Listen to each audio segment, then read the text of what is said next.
Hi everyone, कैसे हो आप सभी लोग। आई होप आप लोग अच्छे होंगे। मैं हूं राहुल जयसवाल एंड स्वागत करता हूं आप सभी का एक बार फिर हमारे यूट्यूब चैनल JR ट्यूटोरियल्स में। फ्रेंड्स, आज अगेन आपके सामने मोस्ट इंपॉर्टेंट साइंस का लेक्चर वीडियो लेकर आ गया हूं दोस्तों, जिसमें हम पढ़ने वाले हमारे 8th स्टैंडर्ड के लिए साइंस सब्जेक्ट का जो हमारा आखिरी चैप्टर चल रहा था फ्रेंड, जिसका नाम है chapter number 19 life cycle of stars. दोस्तों, आज हम उसके पर्टिकुलर लेक्चर नंबर 4 अब लेकर आ गए हैं। और दोस्तों, आपको बता दें कि ये जो लेक्चर है ये इस चैप्टर का आखिरी लेक्चर है, यानी कि आज के दिन हमारा फाइनली 100% सिलेबस 8th स्टैंडर्ड के साइंस का खत्म हो जाएगा।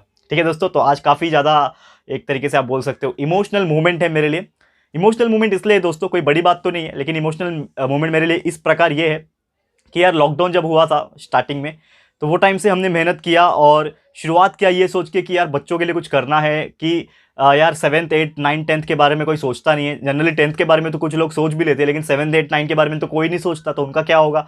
तो ये सोच के मैंने स्टार्ट किया दोस्तों, और आज इस मुकाम पे आ गया कि मैंने 7th का ऑलमोस्ट 100% सिलेबस कंप्लीट कर दिया। बहुत मैथ्स एंड साइंस कंप्लीट हो गया है, 8th का मैथ्स कंप्लीट हो गया, आज साइंस भी खत्म हो जाएगा, 9th का भी ऑलमोस्ट होने वाला है। तो एक तरीके से मेरे को बहुत खुशी हो रही है दोस्तों कि यार हमने इतना मेहनत किया आप लोग के लिए, और ये आप लोग को इतना ज़्यादा हेल्पफुल हो रहा है। आप लोग खुद कमेंट करते हो दोस्तों कि यार आप लोग को कितना इस चीज़ से फ़ायदा पहुंचा है। आप लोग लॉकडाउन में घर पे बैठ के आराम से पढ़ पाए हो बिना किसी टेंशन से, और अपने पढ़ाई को और अच्छा सुधार पाए और अच्छे मार्क्स लेकर आ पा रहे हो। तो ये मेरे लिए एक बहुत बड़ी बात है दोस्तों। मतलब मैं आपको शब्दों में नहीं बता सकता, इतनी मुझे खुशी हो रही है। और एक छोटा सा दुख भी ये हो रहा है कि यार 8th स्टैंडर्ड का साइंस का सिलेबस कंप्लीट हो गया। तो यानी कि आज के बाद आपको 8th के साइंस के लेक्चर्स तो नहीं देखने मिलेंगे, लेकिन आपको चिंता नहीं करना है। जैसे मैंने बोला कि हम आपसे कनेक्टेड रहेंगे। आपके लिए तो चलो हमने प्लेलिस्ट बना दिया है, जब आपकी मर्जी होगी, जब आप देखना चाहोगे आप आराम से प्लेलिस्ट में जाइएगा। 8th के साइंस में, 8th के मैथ्स में, जो भी सब्जेक्ट है उसमें जाइएगा आराम से, जब मन चाहे तब आप वीडियोस देख सकते हो। और जैसे ही हमारा ये आज खत्म हो जाएगा, उसके बाद दोस्तों मैंने आपसे बहुत सारी चीजें प्रॉमिस की थी कि मैं ये लेके आऊंगा वो लेके आऊंगा, तो सब चीज पूरी हो जाएगी,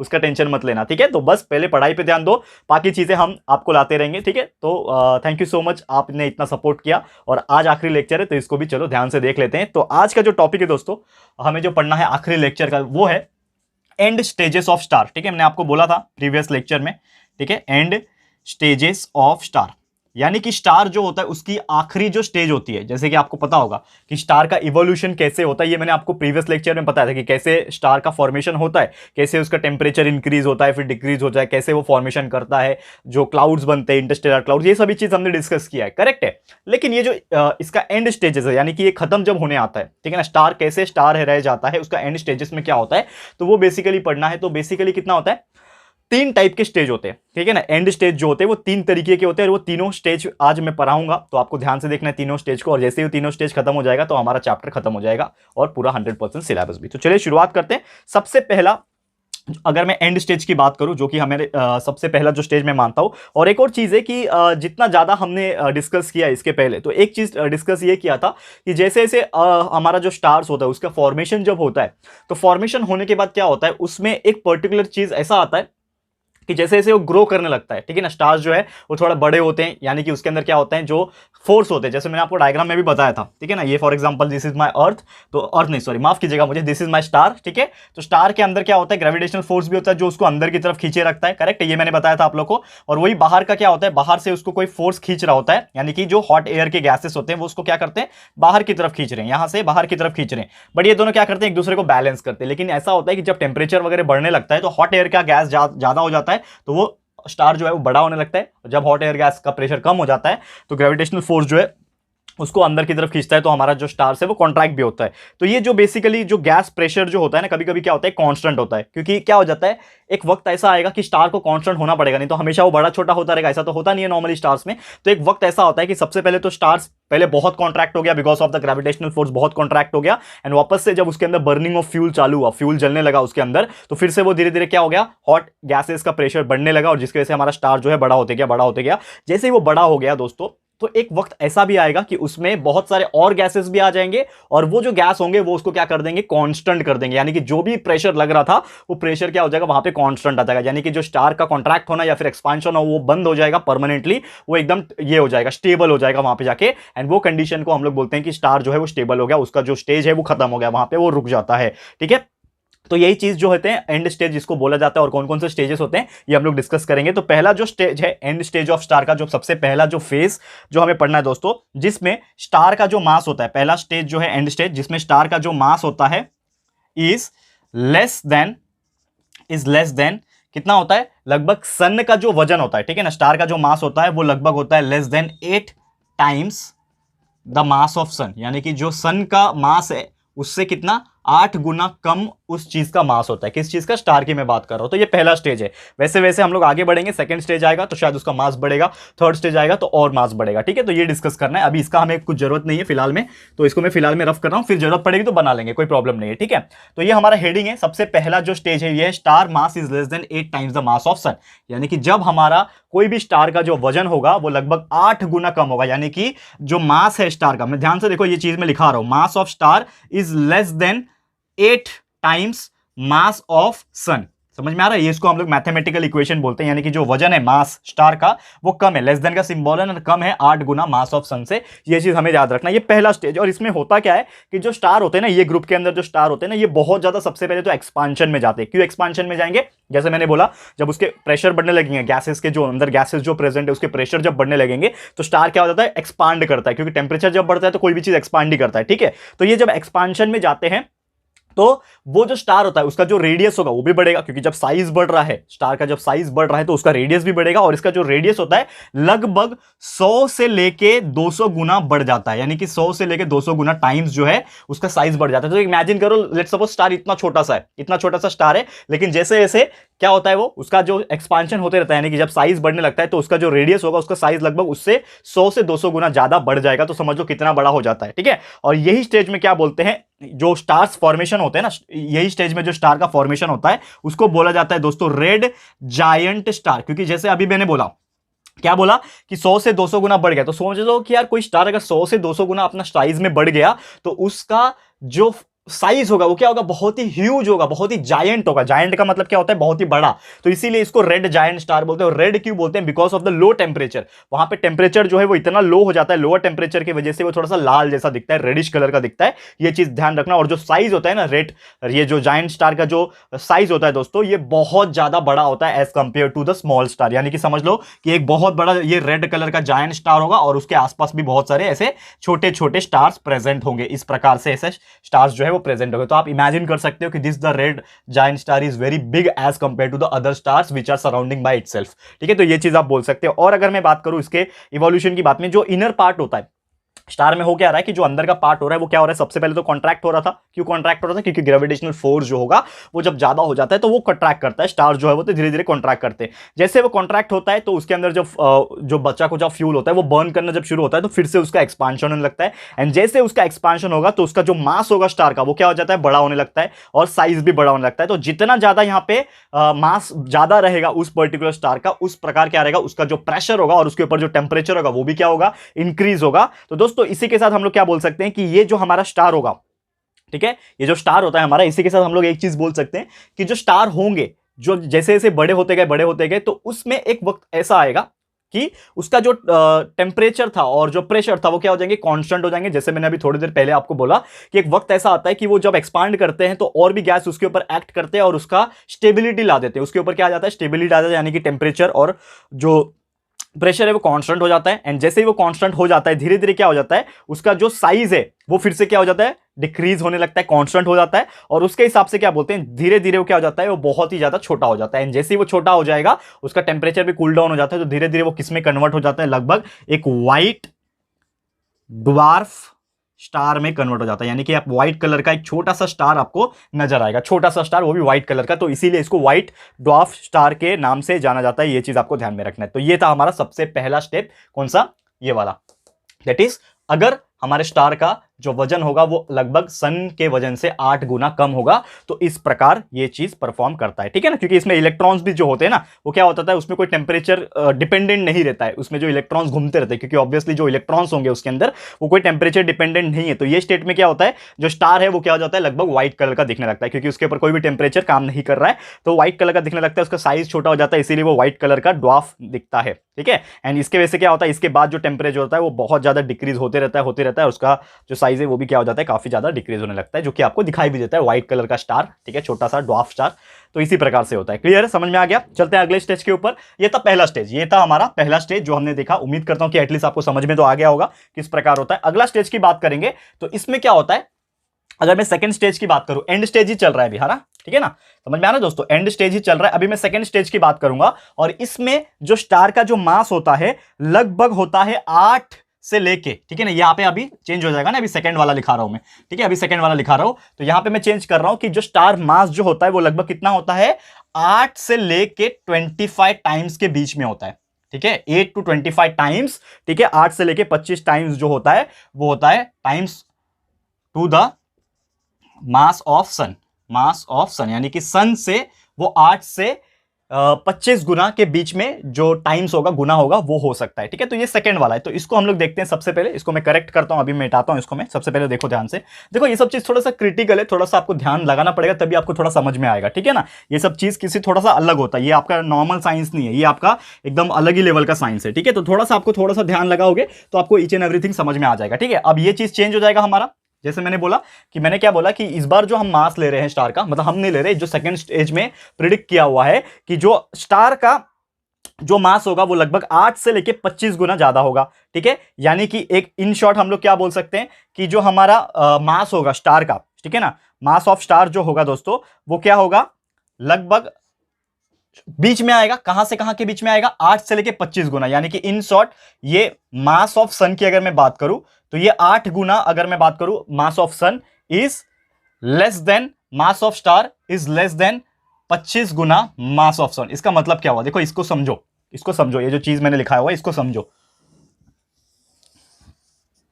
कैसे समझोगे, ध्यान से देखो। देखो हर चीज क्या होता है, कब जब नई होती है ना, फॉर एग्जांपल ये सब चीज मेरे लिए भी उतना ही नया है जितना आपके लिए नया है, ठीक है। तो मैं पूरी कोशिश कर रहा हूं कि आपको मैं अच्छे से समझा सकूं, लेकिन आपको थोड़ा सा एफर्ट ये डालना है कि ध्यान लगा के देखो तो ही आपको समझेगा, ठीक है ना। तो देखोगे अगर ध्यान से, तो यहां पे क्या बोला हमने, एक चीज ये बोला कि जो हमारा क्या है, स्टार का जो मास होगा, जो स्टार का जो मास होगा वो किसके किसके बीच में आएगा, 8 से लेके 25 के बीच में आना चाहिए। तो हमने वही डाला कि जो हमारा मास ऑफ स्टार है वो 8 गुना मास ऑफ सन का जो है 8 गुना से लेके 25 गुना मास ऑफ सन के बीच में आएगा। तो ये सब चीज करेक्ट है, समझ में आ रहा है। तो हमने इस हिसाब से उसको लिख लिया। अब मैं क्या बोलूंगा कि ये जो स्टेज होते हैं, ये स्टेज में क्या होता है, ये स्टेट में जो स्टार्स होते हैं ना, ये कंप्लीटली किससे बन जाते हैं, एकदम न्यूट्रॉन से बनते हैं, इसीलिए ये टाइप के स्टार्स को बोला जाता है। यानी कि ऐसे जो एंड स्टेजेस होते हैं, ये टाइप के स्टार्स को न्यूट्रॉन स्टार्स कहा जाता है, क्योंकि इसमें सिर्फ क्या होता है, न्यूट्रॉन्स प्रेजेंट होते हैं। इसके पहले वाला जो स्टेज था उसमें मैंने क्या बताया, इलेक्ट्रॉन्स प्रेजेंट है, करेक्ट है। लेकिन इसी में जो ये वाले टाइप के स्टार्स होते हैं उसमें सिर्फ न्यूट्रॉन स्टार्स प्रेजेंट होते हैं, न्यूट्रॉन्स प्रेजेंट होता है,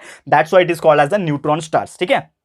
तो क्या हो रहा है कि इसमें जो स्टार्स है वो रेड जायंट प्लेनेट था पहले, इसके पहले वाले स्टेज में क्या था, एक अगर मैं स्टार्ट से बताऊं आपको कि जो इसके पहले का स्टेज आपने देखा, पहला स्टेज, उसमें क्या था कि हमारा जो स्टार था वो एक बड़ा सा रेड जायंट स्टार बन गया था। और उसके हिसाब से बात करें वो धीरे धीरे कैसे सुपर जायंट बन गया था। एंड सुपर जायंट कब बन गया था, जब उसका साइज जो है वो लगभग 1000 गुना ज्यादा बढ़ जाएगा, ठीक है, 1000 गुना ज्यादा बढ़ जाएगा। क्योंकि इसके पहले हमने जो फर्स्ट स्टेज देखा उसमें क्या देख रहे थे हम लोग, 100 से 200 गुना, यानी 100 to 200 टाइम्स जो है वो बढ़ रहा था। लेकिन ये केस में क्या हो रहा है, वो बोल रहा है कि आपका जो सुपर जायंट है वो कितना हो गया, लगभग 1000 टाइम्स जो है बिगर हो गया, लार्जर हो गया, ये टाइम पे बोल रहा है। तो ये क्या करता है, जैसे ही वो बड़ा बड़ा होते जा रहा था, हमारा जो साइज है, किसका साइज है, स्टार का जो साइज है वो 1000 गुना जब पहुंच गया, तो वो टाइम पे क्या हो रहा है, उसके अंदर एक ह्यूज एक्सप्लोजन हो रहा है। What do you mean by huge explosion, एक ब्लास्ट जैसे होता है ना, जैसे कि हमारा जब बिग बैंग थियरी हुआ था, समझ लो वैसे ही टाइप का। तो एक बहुत बड़ा ह्यूज एक्सप्लोजन होता है, एंड वो एक्सप्लोजन को ही बोला जाता है, ध्यान रखना दोस्तों, इसको बोला जाता है सुपरनोवा एक्सप्लोजन।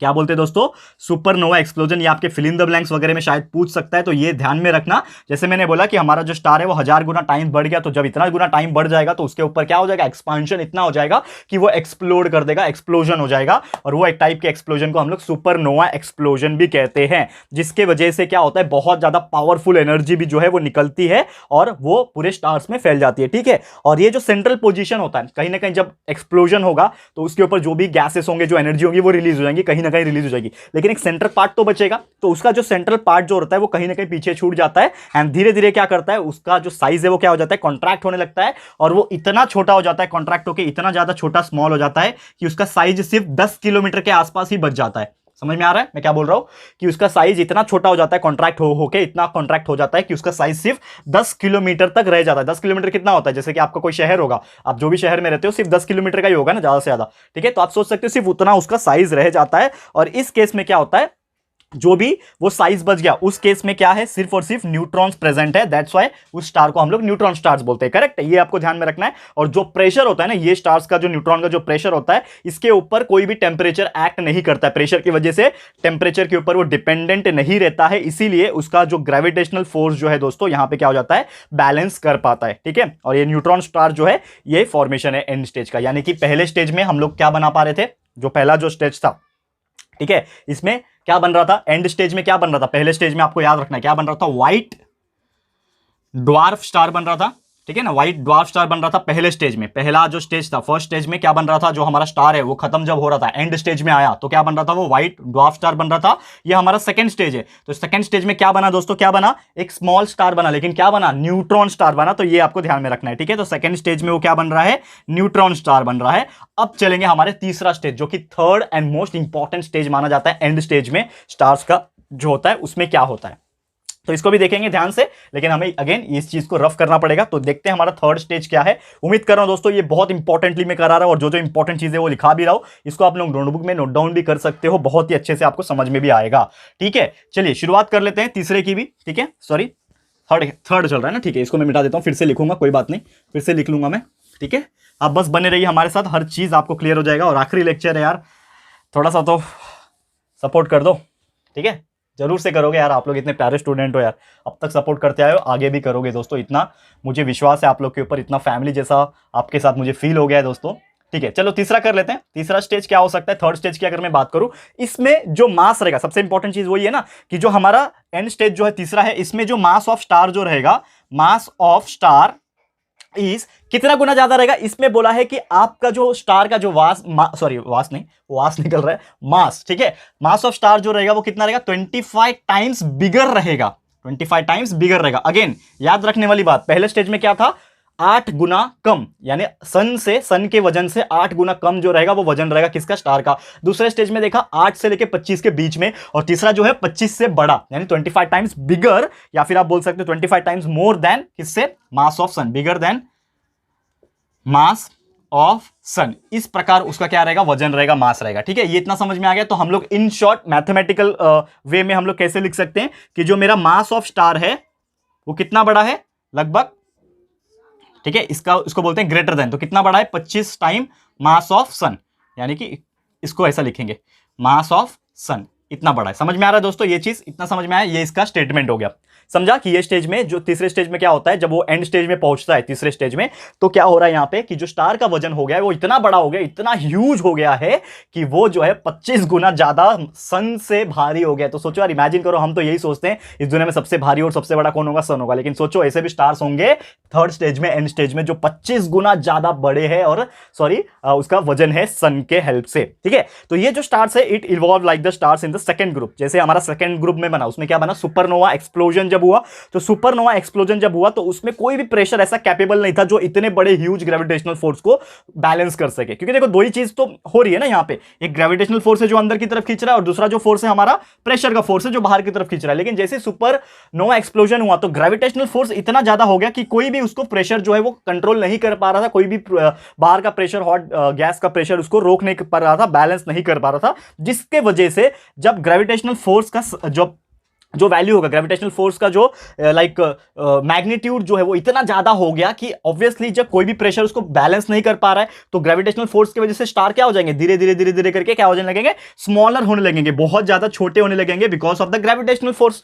ग्रेविटेशनल फोर्स उसको क्या बनाएगा, कॉन्ट्रैक्ट करेगा, बहुत ज्यादा कॉन्ट्रैक्ट करेगा। ठीक है ना, स्मॉलर हो रहे हैं, यानी कि किस वजह से हो रहे हैं, क्योंकि वो क्या हो रहा है, कॉन्ट्रैक्ट कर रहा है। ग्रेविटेशनल फोर्स उसको इतना कॉन्ट्रैक्ट करेगा और कॉन्ट्रैक्टिंग करता ही रहेगा, फॉरएवर तक उसको कॉन्ट्रैक्ट करता रहेगा, हमेशा हमेशा के लिए क्या करेगा, उसको वो कॉन्ट्रैक्ट करता ही रहेगा, हमेशा करता रहेगा। और जिसकी वजह से इसका जो साइज होगा स्टार का वो इतना ज्यादा छोटा हो जाएगा, इतना ज्यादा छोटा हो जाएगा, जिसके वजह से जो डेंसिटी होगा और ग्रेविटेशनल फोर्स जो होगा वो क्या हो जाएगा, बहुत ज्यादा ट्रिमेंडसली इंक्रीज हो जाएगा। तो मुझे एक बात बताओ दोस्तों कि जब कोई भी जगह पर या फिर कोई भी स्टार के पास या फिर कोई भी प्लैनेट के पास भी समझ लो, जब ग्रेविटेशनल फोर्स ट्रिमेंडसली जब इंक्रीज हो जाएगा, ट्रिमेंडसली जब क्या हो जाएगा, इंक्रीज हो जाएगा, तो क्या होगा कि एक ऐसा फोर्स है जो उसको सब चीज को अपने अंदर खींच रहा है, सब चीज को अपने अंदर खींच रहा है। यानी कि कितना ताकत होगा ग्रेविटेशनल फोर्स के पास कि वो जो भी उसके पास आएगा वो उसको खींच लेगा। यानी कि क्या हो गया कि जब ग्रेविटेशनल फोर्स इतना ट्रिमेंडसली जब इंक्रीज हो गया वो स्टार के पास, तो उसके आसपास के जितने भी नियर बाय ऑब्जेक्ट्स रहेंगे, जितने भी उसके आसपास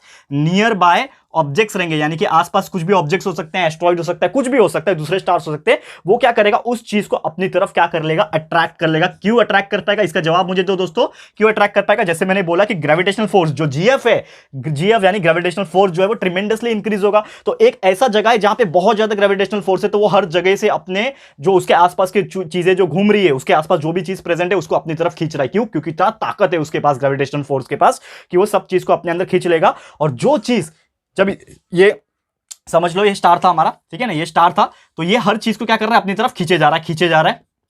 तो जो भी चीज इसके अंदर जब जाएगा, समझ लो जो खींच रहा है इसके अंदर जो भी चीज जा रहा है वो कभी लौट के वापस नहीं आएगा, ये भी चीज ध्यान रख लो। तो यहां पे मैं क्या बोल रहा हूं, ग्रेविटेशनल फोर्स की वजह से वो खींच लिया अपने अंदर, हर चीज अट्रैक्ट कर रहा है अपने अंदर। तो जो भी चीज एक बार उसके अंदर चला गया, जब ग्रेविटेशनल फोर्स से अट्रैक्ट होकर जब इसके अंदर चला गया, तो वो चीज कभी लौट के नहीं आ सकता, इवन नॉट द लाइट। यानी कि जो रोशनी होती है, अगर लाइट भी इसके अंदर चली गई, स्टार के अंदर लाइट भी अगर चली गई, तो लाइट भी जो है उसके अंदर चली जाएगी, तो वापस लौट के नहीं आ पाएगी, ना तो उसका रिफ्लेक्शन आएगा, क्योंकि आपको पता है लाइट टकरा के रिफ्लेक्ट करता है सरफेस के ऊपर, लेकिन वो लाइट भी रिफ्लेक्ट नहीं करेगा। और धीरे धीरे कोई भी चीज इसके अंदर जब जाएगी वो लौट के वापस नहीं आएगी। एंड इसीलिए हम क्या बोल सकते हैं कि ये एक ऐसा चीज है जो अपने अंदर हर एक चीज को खा जाता है। इसीलिए इस चीज को बोलते हैं दोस्तों ब्लैक होल। ये तो आपने सुना ही होगा यार, इतना फेमस चीज है ये, और साइंटिस्ट लोग मरते हैं इसको देखने के लिए, ब्लैक होल को। लाइक कोई जाके लाइक कहीं पे फॉर्मेशन हो और हम देखे ब्लैक होल लाइक एग्जिस्ट करता है। कुछ साल पहले आई गेस किसी एक फोटोग्राफर ने ब्लैक होल की तस्वीर निकाल के भेजी थी, ठीक है, सैटेलाइट के थ्रू। तो वो बहुत ही लाइक उनको बहुत ही अप्रिशिएशन मिला था, बहुत ही तारीफ हुई थी उनकी कि यार ब्लैक होल का फोटो आपने निकाल पाए, ठीक है। क्योंकि इसके पहले तो हमने सिर्फ कंसेप्ट पढ़ा था, ब्लैक होल होता है, लेकिन आज आपको मैं पढ़ा भी रहा हूँ, थोड़ा एक्स्ट्रा तौर पे पढ़ा रहा हूँ। बेसिकली आपके जो सिलेबस में वो तो पढ़ा ही रहा हूँ, लेकिन थोड़ा बहुत मेरे पास भी नॉलेज है, उस चीज को मैं देने की कोशिश कर रहा हूँ। यानी कि एक ऐसा ब्लैक होल क्रिएट हो जाता है, वो स्टार जो है इतना छोटा हो गया और एक ब्लैक होल जैसा बन गया, एक होल जैसा बन गया, ब्लैक कलर का एक होल जो कि जल्दी दिखाई भी नहीं देता है, ठीक है, एक होल जैसा बन गया। और वो आसपास की जितने चीजें हैं अपने अंदर निकल जाएगा। यानी कि समझ लो दुनिया की खात्मा अगर होना रहेगा तो जितने भी प्लैनेट्स होंगे सब ब्लैक होल के अंदर चले जाएंगे, दुनिया खत्म, कुछ भी चीज नहीं बचेगा, ना प्लैनेट्स, ना स्टार, ना कुछ बचेंगे। तो वो एक ऐसा चीज है ब्लैक होल, ठीक है। तो एंड स्टेज जो हम लोग तीसरे पे पहुंच गए और आखिरी स्टेज है ना, स्टार का आखिरी स्टेज, एंड स्टेज, तो यानी कि सब खत्म। तो एंड स्टेज पे यहां पे हमारा जो थर्ड स्टेज है, तो थर्ड स्टेज पे जब हम लोग पहुंचे तो वो क्या हो रहा है, ब्लैक होल हो रहा है, ठीक है। जैसे मैंने आपको बताया फर्स्ट स्टेज में क्या था, वो एक छोटा व्हाइट कलर का ड्वार्फ स्टार बन रहा था, ड्वार्फ स्टार बन रहा था पहले स्टेज में वाइट ड्वार्फ बन रहा था, ड्वार्फ स्टार। सेकंड स्टेज में क्या बन रहा था, सेकंड स्टेज में बन रहा था, वो क्या बन रहा था, सुपरनोवा न्यूट्रॉन या फिर न्यूट्रॉन स्टार बन रहा था, न्यूट्रॉन स्टार बन रहा था। और तीसरे स्टेज में क्या बन रहा है दोस्तों, ब्लैक होल बन गया, और इसके बाद खत्म, बूम, ठीक है।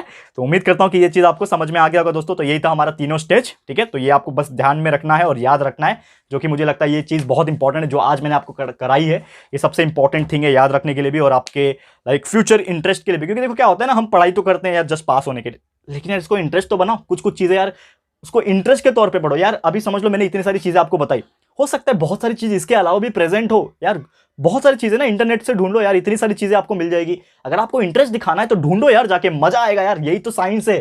साइंस सिर्फ पढ़ाई करने के लिए, एग्जाम लिखने के लिए और मार्क्स निकालने के लिए नहीं होता है। साइंस दोस्तों दिल में होना चाहिए, यहां बसना चाहिए। क्योंकि यार देखो साइंस में जो मजा है ना कहीं और नहीं है, ठीक है। हर चीज यार ये ऐसी है तो क्यों है, स्टार ऐसा है तो क्यों है, ये एक प्लैनेट घूमता है तो क्यों घूमता है यार, इसका पीछे रीजन निकालो। पैसे तो अपने आप कमाओगे, पैसे तो एक सेकेंडरी थिंग है, कुछ चीज अलग करो, एंटरप्रेन्योरशिप अंदर लेके आओ, कुछ चीज इनोवेट करो। इलॉन मस्क साहेब गुरु है, मतलब पता ही होगा आपको, नहीं पता है तो जरूर से गूगल सर्च कर लेना इलॉन मस्क कौन है, आपको पता चल जाएगा और बहुत मजा आएगा, ठीक है। बस ज्यादा नहीं बोलूंगा, बाकी चीज तो हम लोग कभी और दूसरे जो चैनल है हमारे जेआर टॉक्स वगैरह उस पर हम लोग डिस्कस करते हैं ये सब चीजें ज्यादा, लेकिन ये हमारा स्टडी का चैनल है तो ज़्यादा हम लोग नहीं बताएंगे, लेकिन आप लोग समझदार हो और जरूर से करोगे। तो दोस्तों इसी के साथ हमारा जो आज का लेक्चर है ये होता है समाप्त, क्योंकि दोस्तों हमारा ये जो चैप्टर है ये हो गया फिनिश, टोटली कंप्लीट हो गया। एंड इसी के साथ आपका जो सिलेबस है 100% 8th स्टैंडर्ड के साइंस का सिलेबस हो गया कंप्लीट, ठीक है दोस्तों। तो बहुत ही अच्छी जर्नी रही है आप लोग के साथ, बहुत दिल से आपको मैं शुक्रिया भी बोलना चाहूँगा कि आप लोग ने इतना हमें सपोर्ट किया। बस एक ही आपसे एक रिक्वेस्ट, एक दरख्वास्त ये है कि जो हम मेहनत करते हैं आप लोग के लिए, वो सिर्फ आप लोग के लिए नहीं कर रहे, हम चाहते हैं कि जो गरीब से गरीब बच्चा है, जिन लोगों को पढ़ाई करने के लिए सही इक्विपमेंट्स नहीं मिल रहे हैं, सही जरिया नहीं मिल रहा है, उन तक ये वीडियो आप पहुंचाइए, उनको शेयर कीजिए दोस्तों।